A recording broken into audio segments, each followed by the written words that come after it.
Assalamualaikum warahmatullahi wabarakatuh.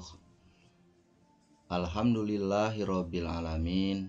Allahumma sholli ala Muhammad wa ala ali Muhammad, amma ba'du. Dalam kesempatan ini kita akan membahas bab sumber hukum Islam. Baiklah, kita mulai saja. Sumber artinya tempat asal keluarnya sesuatu.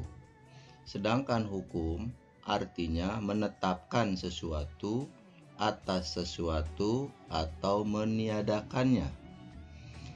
Sedangkan hukum Islam atau syariat hukum Allah yaitu hukum atau undang-undang yang telah Allah tentukan sebagaimana terkandung di dalam Al-Quran dan hadis Nabi Shallallahu Alaihi Wasallam.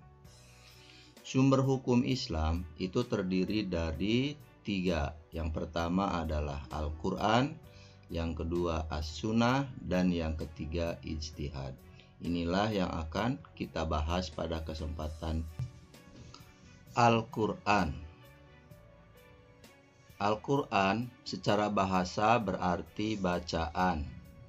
Menurut istilah, Al-Quran adalah kalamullah yang diturunkan kepada Nabi Muhammad SAW dengan perantara malaikat Jibril sebagai pedoman hidup manusia untuk kebahagiaan dunia dan akhirat, sebagai mukjizat dan membacanya bernilai ibadah atau berpahala. Firman Allah Subhanahu wa Ta'ala dalam Al-Quran, surat Al-Baqarah ayat yang kedua.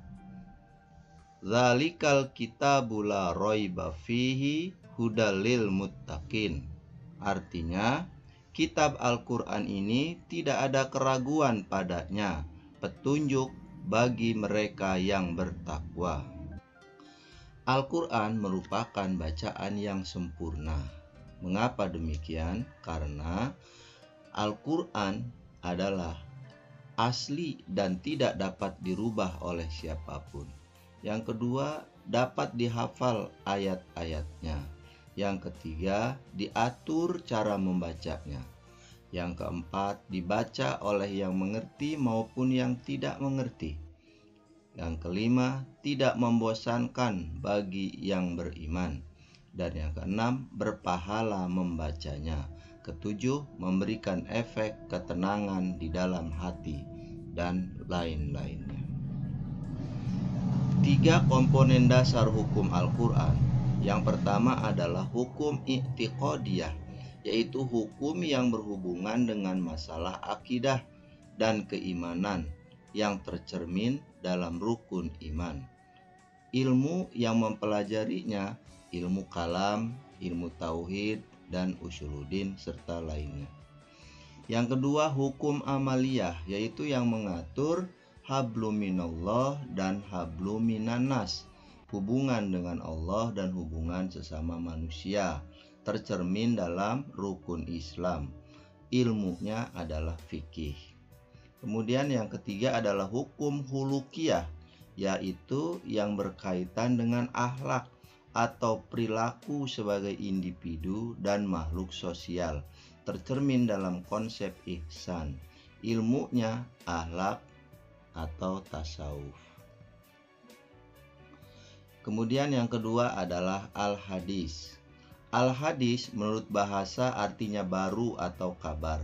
Menurut istilah, hadis adalah segala perilaku Nabi Shallallahu Alaihi Wasallam, baik berupa perbuatan, perkataan maupun ketetapannya. Kedudukan dan fungsi hadis adalah 1. Sebagai sumber hukum Islam setelah Al-Quran. Kedua, sebagai pengukuh dan penguat hukum Al-Quran. Yang ketiga, sebagai penjelas Al-Quran yang masih umum, yang perlu penjelasan lebih detail. Yang keempat, menetapkan hukum yang tidak termaktub di dalam Al-Quran secara jelas, sehingga membutuhkan penjelasan dari hadis tersebut. Allah Subhanahu wa Ta'ala berfirman di dalam surat An-Nisa, surat yang keempat ayat yang ke-80. may yuti'ir rasula faqad ata Allah wa man tawalla fama arsalnaka alaihim hafidho. Artinya, barang siapa yang menaati Rasul itu, yaitu Nabi Muhammad SAW, sesungguhnya ia telah mentaati Allah. Dan barang siapa yang berpaling dari ketaatan itu, maka kami tidak mengutusmu untuk menjadi pemelihara bagi mereka. Derajat atau tingkatan hadis.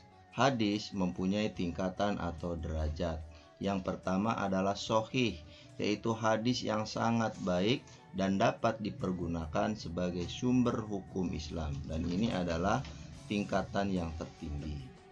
Yang kedua, hasan, yaitu hadis yang baik dan dapat digunakan sebagai sumber hukum juga, hanya derajatnya lebih rendah dari sahih.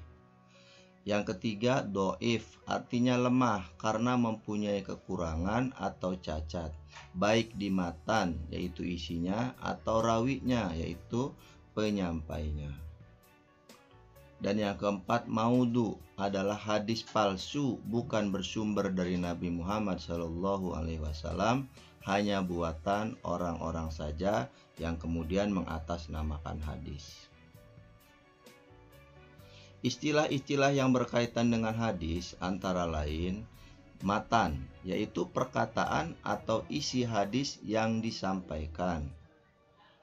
Yang kedua adalah rawi atau perawi, yaitu orang-orang yang meriwayatkan suatu hadis. Yang ketiga, sanad, yaitu orang-orang yang dijadikan sandaran dalam meriwayatkan suatu hadis. Yang keempat adalah hadis mutawatir, adalah hadis yang disampaikan oleh 3 rawi atau lebih setiap tingkatannya. Dan yang kelima adalah hadis ahad, yaitu hadis yang disampaikan oleh 1 atau 2 rawi saja tiap tingkatannya.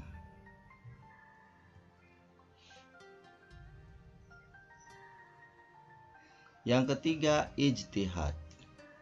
Ijtihad secara bahasa berarti mencurahkan tenaga, memeras pikiran, berusaha sungguh-sungguh, dan bekerja semaksimal mungkin.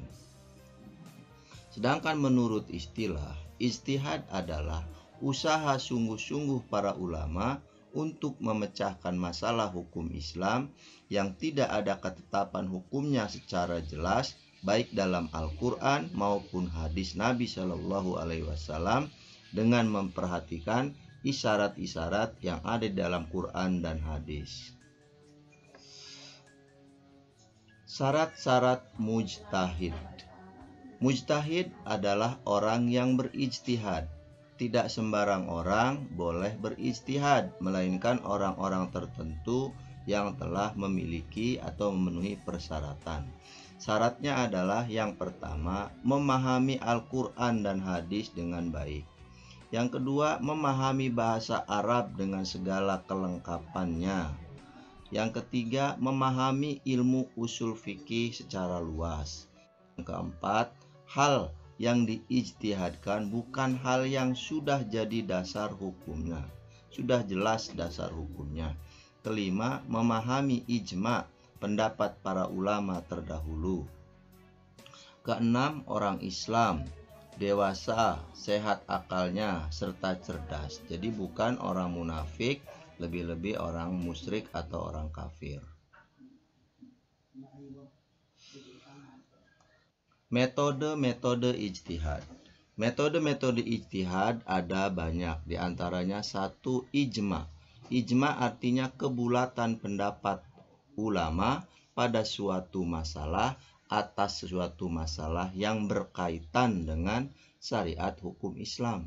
Yang kedua adalah qiyas, menetapkan hukum sesuatu yang belum ada hukumnya dengan mengacu pada hukum sesuatu yang ada hukumnya berdasarkan persamaan yang ada antara dua hal tersebut.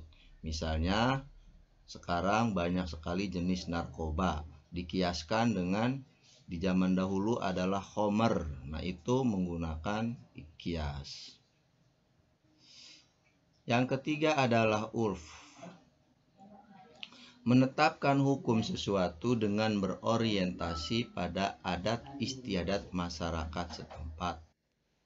Yang keempat, istihsan, yaitu menetapkan hukum dengan berorientasi pada kebaikan yang tidak bertentangan dengan Al-Quran dan hadis.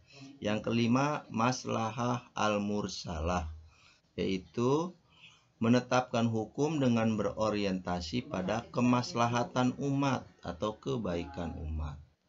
Yang keenam adalah istihab, yaitu melanjutkan berlakunya hukum yang ada dan telah ditetapkan sampai ada dalil lain yang mengubah kedudukan hukum tersebut. Kemudian yang ketujuh, sazuzariah, yaitu menetapkan hukum sesuatu dengan berorientasi pada mencegah bahaya yang mungkin timbul. Dan yang kedelapan adalah mazhab sahabi, yaitu menetapkan hukum sesuatu dengan berorientasi pada kebiasaan para sahabat. Nah, itulah sumber hukum Islam yang kita bahas pada kali ini, yang terdiri dari sumber utamanya adalah Al-Quran, kemudian turunannya adalah hadis, dan kemudian dilanjutkan dengan ijtihad. Semoga bermanfaat. Lebih dan kurang mohon maaf. Wabillahi taufik wal hidayah. Wassalamualaikum warahmatullahi wabarakatuh. Sallallahu ala Muhammad.